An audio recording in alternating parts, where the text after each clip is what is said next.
Serial तुमसे तुम तक में इस बार एक जोरदार ट्विस्ट आने वाला है। प्रोमो में दिखाया गया है कि आर्य अब मीरा को लेने खुद उसके घर पहुंच चुका है, वो भी सिर्फ अपनी मां के कहने पर। कहानी की शुरुआत होती है ऑफिस से, जहां झंडे आर्य को समझाता है कि मीरा के जाने के बाद पूरा ऑफिस बिखर गया है, कोई काम सही से नहीं हो रहा और सब कुछ गड़बड़ चल रहा है। ये सुनकर आर्य सोच में पड़ जाता है कि कहीं उसने मीरा को जरूरत से ज्यादा तो नहीं सुना दिया। जब झंडे कुछ समझ नहीं पाता तो वह सीधा आर्य की मां के पास पहुंच जाता है और पूरी बात बता देता है, मीरा के जाने से लेकर ऑफिस की हालत तक। आर्य की मां यह सुनकर कहती है कि मीरा ऑफिस के लिए बहुत जरूरी है, इसलिए आर्य को खुद जाकर उसे वापस लाना चाहिए। इसी के बाद आर्य परेशान मन से मीरा के घर पहुंचता है। उधर दूसरी तरफ अनु वापस ऑफिस ज्वाइन कर चुकी है। वह पूछती है कि आर्य सर तो अपने कैबिन में होंगे, मैं मिलकर आऊं? लेकिन झंडे बताता है कि आर्य ऑफिस में है ही नहीं। अनु हैरान होकर पूछती है,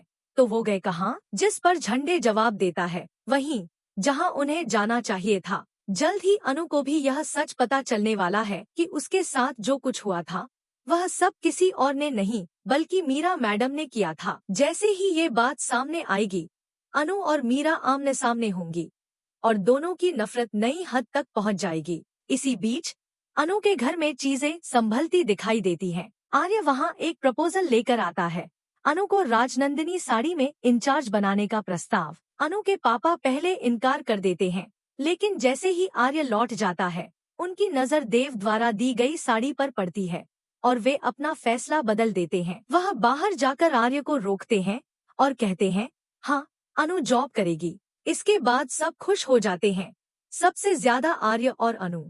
दूसरी तरफ मानसी अपनी माँ को समझाती है कि आर्य की लाइफ में जरूर कोई लड़की है, तभी वो हर बात छुपाकर रखता है। ये सुनकर उसकी माँ भी सोच में पड़ जाती है। जब आर्य वापस ऑफिस पहुँचता है और अपना शेड्यूल मांगता है, तो झंडे उसे एक खाली पेपर पकड़ा देता है और कहता है, यही है आपका शेड्यूल।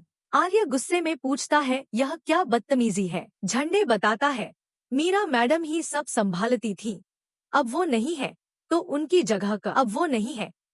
जगह कौन लेगा? आर्य कहता है, उन्हें कोई रिप्लेस नहीं कर सकता, जाकर उन्हें ले आओ। लेकिन झंडे बताता है कि मीरा साफ कह गई है कि जब तक आर्य खुद फोन नहीं करेंगे वह वापस नहीं आएंगी। आर्य फोन करने से इनकार कर देता है, मेरी गलती नहीं थी, वो बिना बात किए खुद ही चली गई। लेकिन सच तो यह है कि अब आर्य खुद मीरा को लेने पहुंच चुका है। अब असली सवाल, क्या मीरा वापस लौटेगी? और अगर लौटी तो क्या वह फिर से अनु की जिंदगी खराब करने की कोशिश करेगी? आप क्या सोचते हैं? नीचे कमेंट करके बताएं। और ऐसे ही अपडेट्स के लिए चैनल को सब्सक्राइब जरूर करें।